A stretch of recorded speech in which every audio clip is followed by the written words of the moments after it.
Yes. I asked Jennifer, how much time do I have? She says 3 to 5 minutes. I said 3 to 5 minutes. I can't introduce myself in 3 to 5 minutes. So bear with me. I hope nobody has their watch out. I'm going to go into. Marlene said she would give me some of her time.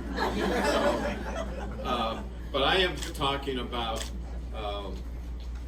Beverly's the early years, and there was an auspicious day on September 8th, 1930, when there was a special little baby born at Seaside Hospital, and some of you old timers know Seaside now Memorial, of course.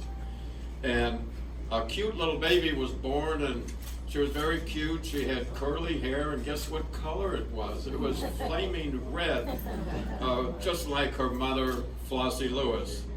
And Flossie and her husband, Clarence, they named this baby Beverly Joy Lewis. And what a middle name for Beverly. Joy was her middle name. They never imagined that she would become, and I'm going to be writing about this, and I think I'm going to say this in my column in the Press Telegram, that Beverly is now the most beloved person that I've ever known in the history of this city. She is just this tremendous person, and she came from these very humble beginnings in 1930. She was born right after the start of the Depression, and she was 3 years old when her mother, Flossie, needed a job. And I think most of you know this, that her father was an alcoholic, and she had a very difficult childhood. He sobered up later, but in those early years, it was a terrible life for her and for Flossie. And Flossie finally got a job at this laundry, the New Way Laundry, which was in the downtown area. And she had this baby who now was 3 years old, and what to do with Beverly. And at that time, she couldn't stay at home, and so Flossie was working, and she knew about this organization called the Beach Day Nursery, and she checks into it and thought, hey, this is a good place for my daughter. And so from the time she was 3 years old until she was 10 or 11, Beverly was raised at the day nursery. And I tell you, it's such an achievement. I've been there several times, and it's a wonderful organization. But during this time, and I've talked to Beverly about her time at the day nursery, and she says on one hand how wonderful it was, but then she talks about how terrible it was with her home life because of her father's situation. And she was an only child, and she told me she had a lot of fear, anxiety, etc., because of the father and not knowing his mental awareness at different times. And because of this, she developed a strong bond with Flossie, her mother, Flossie Lewis.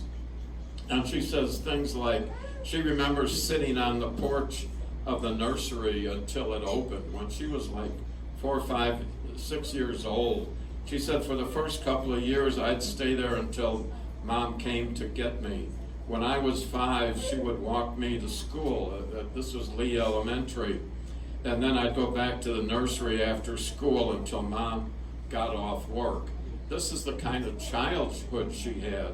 And because of this, she had what she called tremendous anxiety and fear, and she would go back to their little apartment on Anaheim Street where she said it was always very lonely, and she never brought any of her friends over to this house because, I don't want to dwell on the father, but because of issues there.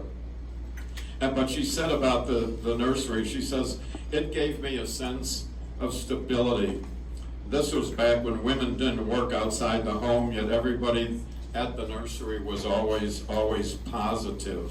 But she said alcohol was always present. She said on the way to the nursery, my mother and I would walk by this bar called the Blue Heaven, and when we walked by it really fast, my mother would call it the Black Hell. We would sit in a room in the dark and hope that Dad wouldn't come home. And in the 6th grade, it got so bad that they moved to Portland, Oregon for a year and then moved back to Long Beach. So her childhood was sort of this combination of a lot of anxiety, fear, because of that situation, but because of the great work she was getting from the teachers at the nursery and in the public school, she turned out to be this beloved figure in Long Beach, and through friends like Marlene, who you're going to hear from. And she has said that there were 4 things that she learned from the day nursery that have stayed with her all her life. The number 1 thing was the fact that she learned how to help others, and that there were other people who were in need of things. And that's where she learned compassion. She learned how to work hard and to bend on yourself. And if you look through, and you're going to probably hear from the speakers following me, she always said, never give up, never count on anybody else to do a job. If you fail, it's because you have failed with this opportunity you have. Her faith in her mother and her faith in God. She said especially, well, both of those entities, her mother, of course, and then in God. She had great faith in the Baptist religion. And she talks about that so many times, and I've been with her at the day nursery lunches that have been held over the years, and I've been to the day nursery itself with her, and I tell you, it's just so emotional just talking about her and thinking about it. I talked to her daughter Teresa yesterday, who very badly wanted to be here, but because of her own health issues with a stroke that she's recovering from, she can't make it. But she wanted to say thank you to all of you who are here today, and obviously say thank you to Beverly too. And she's hoping that somebody is videotaping this, because she wanted a videotape that she could send, could go over with Beverly, you know, at her place on the peninsula. So, Lana, are you doing that? Yes. Lana's doing it. A hand for Lana. She's doing all of the Good for you. Thank you for doing that. And so I'd like to close with her years at high school. Excuse me, I forgot about high school. After the day nursery, she then went to, and I know some of you will go boo, boo, boo, but she went to Poly High. How many Poly High? Yeah, I love Poly, but then there's some here from Wilson, I think. Anyway, she went to Poly, and this is where she really developed her love of singing and music. I forgot to mention, at the day nursery, that's where she started singing a lot, and she said some woman paid for music lessons for her, which she put a lot of faith in, and she loved that because she just loved singing. And she has since told me and others there were 2 things that Polly that she's proudest of. Number 1 was she met a man named Bill O'Neill, who was the president of the senior class, and he was this handsome guy, and everybody loved him, and somehow she said he liked me. They fell in love, got married in 1952. And the other thing was that she was in this musical, and she played the lead in The Mikado, a very difficult opera, you know, and she was the lead singer in that. And from high school, she of course then at one time said she didn't know if she would ever go to college, if you can imagine that, because of some of her situation. But she ended up going, of course, to Long Beach City College, and I'm going to introduce the next speaker in a minute. But I wanted to read to you, this is a quote from her in this book that was put out for the 100th anniversary of the day nursery. few years ago, and she says, "I believe passionately in the value of the Long Beach Day Nursery programs to the children, to parents, and to the community as a whole. I speak from personal knowledge as I am a graduate of this early childhood center." I mean, she is such a jewel. I'd like now to introduce our next speaker, who you all know. He's been inducted into the Long Beach City College Hall of Fame, and he's been dean of about everything over there at that school. I think Beverly appointed him as dean of students. He's been dean of athletics. There's an institute there named after him. I mean, he's a Long Beach treasure too, and that's John Philpott. Come on up, John. Rich teed it up very perfectly for me, and to talk a little more about Beverly, because it's just a person that we love dearly, and we're certainly going to hear a theme throughout everybody speaking today, because many of the attributes that you listed about Beverly are in the hearts of all of us in this room today. I just want to thank very much for this group and including me in today's event. It means a lot to me. First of all, I know this is one of the last events in this building, so that's very special for all of us here. And I grew up just down the street from the East Day Nursery off of Bellflower and Clark, so I know that well. I didn't attend personally, but a number of my friends did in the early 50s, and it's still there today, operating very well. I'm also very thankful to be part of this panel today, because the other individuals speaking are icons in this city, and to be talked about in the same group of them means a lot to me. Jean Bixby Smith, who couldn't be here today, we all know her history. Kathy Waiter, all her time, and of course Marlene Temple. And I was fortunate enough to have Marlene's daughter Summer in my leadership course at Long Beach City College, and we know she's taking off right in the path of her mom and dad and doing so many wonderful things in the city. And I know that just wait to see what Summer does over the next number of years. It's really going to be special. I'm here today to just share a little bit about Beverly's time at Long Beach City College. And I was very fortunate to have a long career there as well. I was also fortunate to be able to be mentored by Beverly.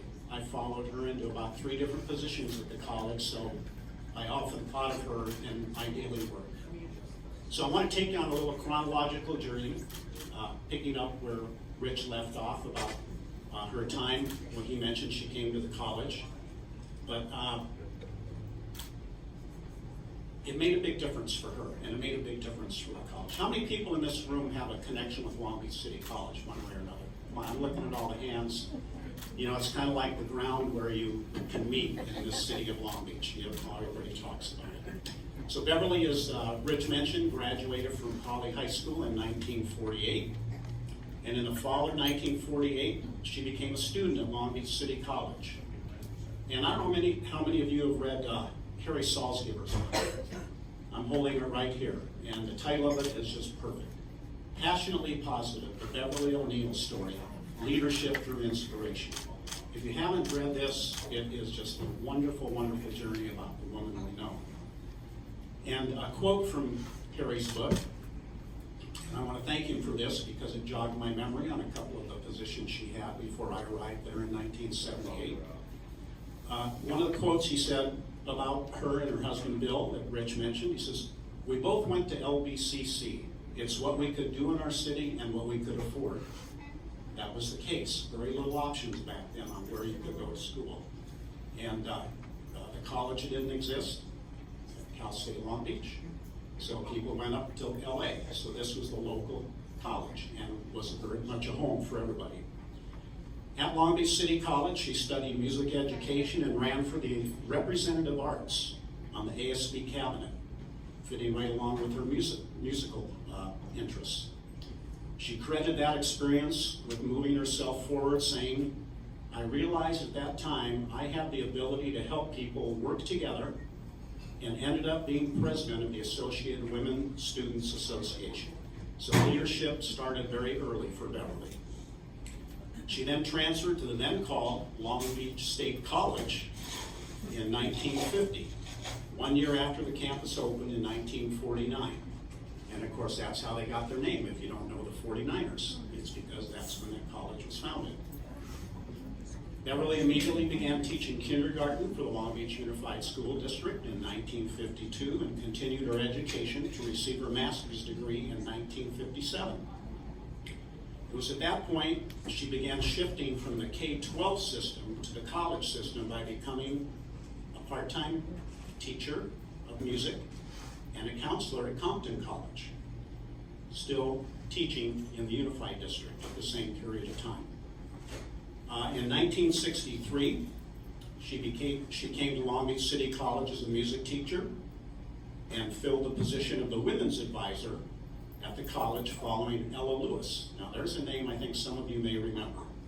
No relation, but Ella Lewis was a dynamo of a person for sure, and definitely influenced the way Beverly acted at the college in terms of getting things done. Beverly, many years later, purchased Ella's home that she lives in today, overlooking the ocean. Ella Lewis.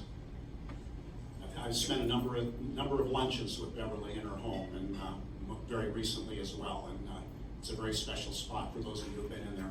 Much like this facility here, with all the beautiful pictures of politicians, they're all hanging around her house as well. And it's like a little bit of a history lesson if you walk through Beverly's home. A quick aside about this transition of her from the high schools, or excuse me, from the Unified District to the college. It was a bit easier back then because, for those of you who don't know, there was one Board of Education for K through 14. So that they would kind of hand select the people who had great teaching ability and great people who had great reputations and move them right onto the college level. Well, that happened for Beverly. In 1978, the K-12 system split from the college system, and there were two boards of education. There was a Board of Education for K-12, and now you had a Board of Trustees for the college level. It was 1967 that Beverly began teaching a course on college and career opportunities for women while serving as the advisor to women. In 1969, she became the dean of the liberal arts campus at Carson and Clark and founded the Women's Resource Center, later become known as the Continuing Education for Women. Those of us who can recall in the late 1960s and early 1970s know it was a time of campus activism, which included not only a pushback to the war in Vietnam, but was also the forefront of the then known women's liberation movement. Beverly took an educational approach to the movement, which created acceptance during that time of perceived upheaval. She brought Betty Freehan, the author of The Feminist Mystique, to campus, who is credited this day with expanding women's horizons in so many different ways, particularly with the one-sided social attitudes about sexuality and equality between the sexes. So she was on the forefront of this. Beverly shared her personal philosophy as to the role of the Women's Resource Center and what it should play during that liberation movement, and to women gaining ground during that period of time. In another great quote from Harry's book, she stated, "This was not a feminist center. It was just women helping women. It was not a bra-burning bunch. It was women trying to build some future independently." I love that quote because it shows her foresight of gaining acceptance through education. She also strongly believed, with this quote, "It isn't what happened or happens to you, it's what you do about it." And that fits in exactly with what Rich was telling us about her attitude about getting things done independently. Many of us may also remember Jan Foster. Jan Foster was involved in this community in so many ways. She became the coordinator of the center many years later, which was then renamed the Women's and Men's Resource Center, emphasizing and realizing that the need was just as great for men at that point in time as it was for women, and was housed at the Pacific Coast campus. I had the honor of supervising that area for a number of years with Jan as the director of the center, and I play golf with her son, Rich Foster, every Friday. And just yesterday I mentioned to him how he's going to have the opportunity to share some things about Beverly and his mother's role. And Rich reminded me that his mother was the very first student in the Women's Resource Center under Beverly. and Beverly built her up, and then she became the director of the center. And he reminded me also how much it just changed her life and what a great influence he had on his mom, and passed it along to him. In 1971, Beverly became the Dean of Students, the first woman to hold that position. That role included all aspects of the associated student body programs, including the bookstore, vending, cafeteria operations, the associated men's students, the associated women's students, the ASB cabinet. President Brian Russell, former student of mine, is sitting right there as one of our former ASB presidents. Varsity sports, recreation, intramurals programs, student conduct and discipline, and nearly 100 campus clubs and organizations. And I too was fortunate to hold that position for 16 years. It was the best job on the campus, that's for sure. It was during that time she talked to Jim Gray. Many of us will know Jim Gray as well. He was the president of the Board of Education at that time, and he talked about the need, she talked and convinced the board about the need for a brand new student center at Long Beach City College, so students would stay involved, stay on campus, get involved, go to their classes, and graduate. During her 6 years, she made that happen. That was a beautiful building. It's there today. It still is very active. But by the way, it's going to be torn down soon. Thanks to the passage of the bond, there's going to be a brand new student center, but the tenants of Beverly will remain in that building forever. I'm convinced of that. In 1977, Beverly received her doctoral degree from USC to further her educational leadership role. And coincidentally, that same year, she was promoted to Vice President of Student Services. Now she was responsible for admissions and records, financial aid, student affairs, disabled student services and programs, counseling, auxiliary services, and several deans reported to her. All of these deans, including myself, were men, okay? Many of them ex-jocks. Tom Lyon, Dick Dowdy, Dick Jones, Wells Sloniger, Tom Lyon again. Her staff meetings were productive. However, at times, these guys, most of them ex-jocks, had to let off a little steam. And occasionally letting off a little steam meant that they would swear. Well, Beverly understood this from a guy's perspective, but she had a solution. She created the swear jar. It was a beautifully decorated vase, little pictures on it, much like this. Just, very, very feminine looking.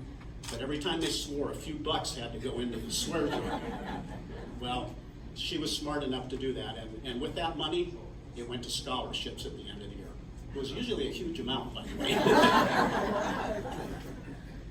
Beverly served as vice president for 10 years, and then there was the next logical step.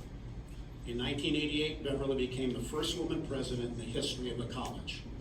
And I remember what a true celebration that was for both the staff, the women on campus, and the community.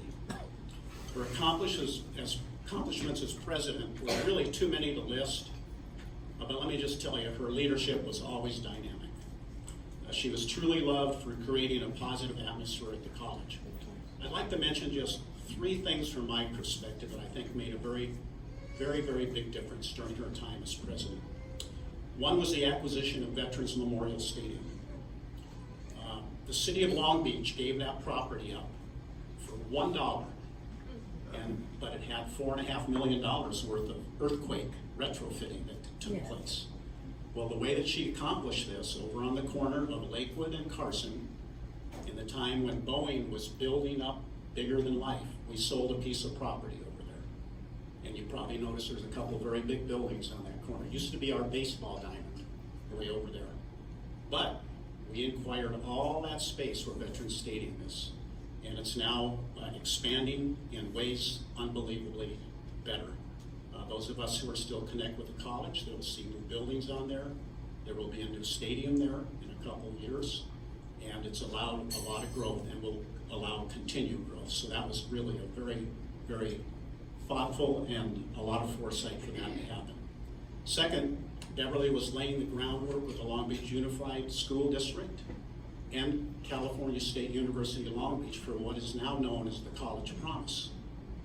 And for those of you who don't know, this wonderful partnership allows students to seamlessly move from the K-12 system to Long Beach City College to Long Beach State.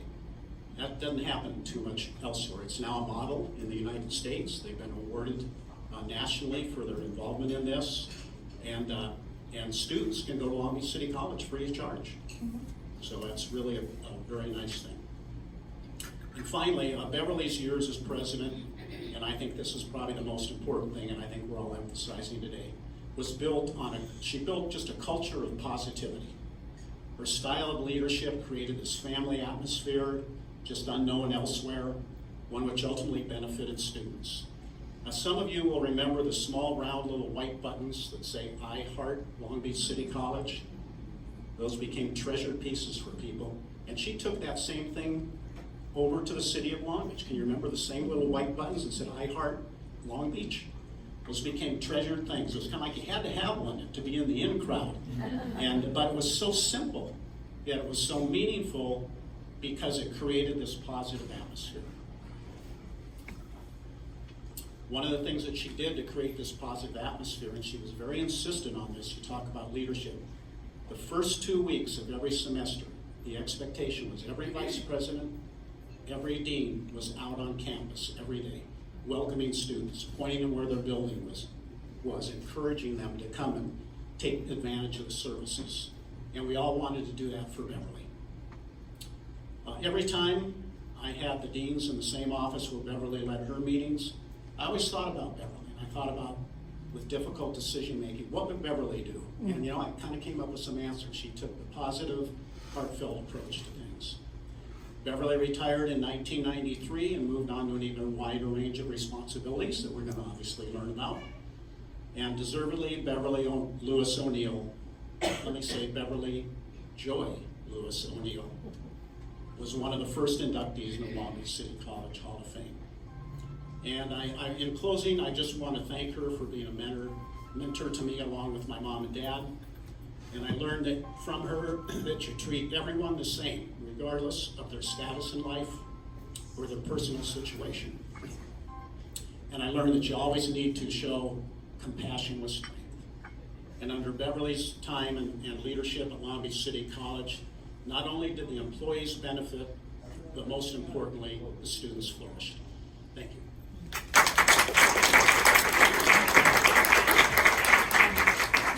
I'm Gail Schlunder. I'm a board member of the Long Beach Day Nursery. We all in this room know Kathy Weeder.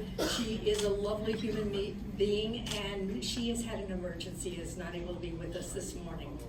But most of us know about Beverly's time here as mayor, and I always think one of the most amazing things about Beverly as mayor is the fact that she ran as a write-in for her third term and won in an overwhelming way. So I know that we can talk about things about Beverly in her time as mayor, but I'm going to introduce Marlene, Marlene Temple, who's going to talk to us about Beverly, my friend. Yes, can you see me?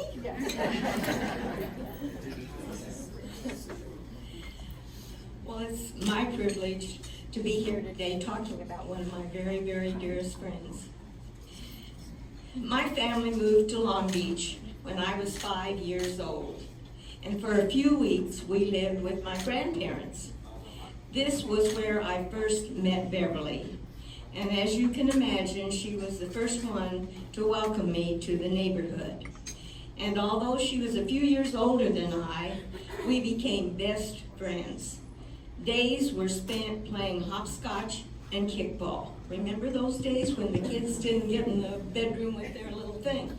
Okay, moving on. Beverly and her mother took my mom and I to their church, and this was our connection for many, many years. The four of us sang in the choir, and we were really quite the sought-after mother-daughter quartet. For several years, Beverly was also my Sunday school teacher, and later she served as choir director and I as church organist. However, the interesting part of our growing up years was the time spent with Alcoholics Anonymous. Her mother, Flossie, established the very first home for Long Beach chapter of Alcoholics Anonymous. They originally met in the Lewis home.